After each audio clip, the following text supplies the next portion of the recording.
আমার এক এবং একমাত্র কর্তার নাম বিপত্তারণ।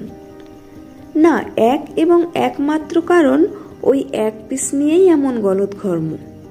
তবে লোকটার নাম আর সকলের জন্য বিপত্তারণ হলেও আমার জন্য বিপদের কারণ হওয়াই যুক্তিযুক্ত। সব দিক থেকে আমাকে অপ্রস্তুত এবং বিপদে ফেলাই ওনার জীবনের মক্ষম লক্ষ্য এবং উদ্দেশ্য। প্রসঙ্গত বলি, চাকরি সূত্রে আমাদের শহরে ভাড়া বাড়িতে থাকতে হয়। গ্রামের বাড়িতে থাকা শাশুড়ি মা কাল সন্ধ্যায় আমাদের কাছে এসেছেন। মাঝে মাঝেই আসেন। পরদিন মানে আজ রবিবার, আর রবিবারের বাজার করতে যাওয়া মানেই বিপদকে ঘরে আনার জন্য 12:40 ফোন। বেলা 3টে পর্যন্ত তৃষিত নয়নে রাস্তায় চেয়ে থাকা এবং 3:30-এর 2 মিনিট আগে 500 চুনো মাছ নিয়ে বেটার ছেলের বাড়িতে আগমন। তো আজ আমি পই পই করে বলে দিয়েছিলাম, মা বাড়িতে আছে, কোনো অশান্তি চাই না, তুমি কাটাপোনা এনো, ভালো করে রান্না করব। এমনকি দুহাত জোর করে মিনতি পর্যন্ত করে বলেছি, এই রবিবার মেজাজটা অন্তত ফুরফুরে রাখতে দিও প্লিজ।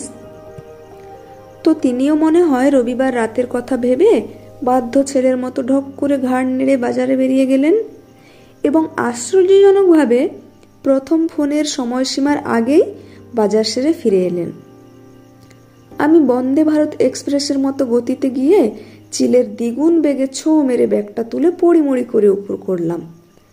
জ্যান্ত বিপদ দাঁত বের করে বলল, মাত্র 100 গঙ্গার 5 মিশুলি মাছ এনেছি, বেশি না, মোটে 100, আর একটা জ্যান্ত পোনা, কেমন লাফাচ্ছে দেখো। আর ছেলেটা মাছ খেতে চায় না বলে চিকেন এনেছি, বেশ রগরগে করে করো। এদিকে রাগে তখন আমার রগ দপদপ করছে, কিন্তু শাশুড়ির সামনে কিচ্ছুটি বলার উপায় নেই। অগত্যা 2টো চিংড়ি, 4টে পুঁটি, 4টে বেলে, 10টা শামুক, 15টা ঘাস ছাসি, 7টা মৌরলা, 5টা কেঁচোর মতো কি একটা বেছে আর জ্যান্ত পোনা কেটে যখন উঠলাম তখন বাজে বেলা 12টা। 6 রকম পদ রান্না করে উঠলাম যখন বেলা 3টে। ঘড়ির দিকে তাকিয়ে ভাবলাম, যাক, অন্য সপ্তাহে এখনো বাজার আসে না, আজ এখনই খেতে বসবো, এই বা কম কি। শাশুড়ি মা নিজের ছেলেকে ভাত দিতে গিয়ে বললেন, আমার বাবুটা ছোট থেকেই গঙ্গার চানাচুনো মাছ খেতে এত ভালোবাসে। বলতে যাচ্ছিলাম, আপনার বাবুকে ওই চুনো মাছ খাইয়ে শক্তিমান করেছেন আমার জীবন কাবু করার জন্য, কিন্তু তার আগেই বোম পড়ল। ও বৌমা, আজ তো আমার একাদশী, তুমি জানতে না? নিরামিষি কিচ্ছু হয়নি, আমি তো আজ ভাত মুড়ি খাবো না লো।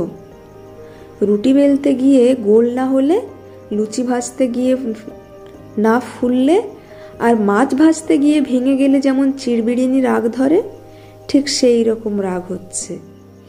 খাওয়া ফেলে উঠে আটা মাখতে মাখতে মনে হলো আমার কর্তার নাম বিপদের কারণ হওয়া উচিত নয়। আসলে মিনসে হলো সাক্ষাৎ বিপদ, আর শাশুড়ি হলো বিপদের কারণ। তখন কে জানতো খাল কেটে কুমির থুড়ি বিপদ আনার চেয়ে আরো কত কত রাত একা থাকাই ভালো ছিল।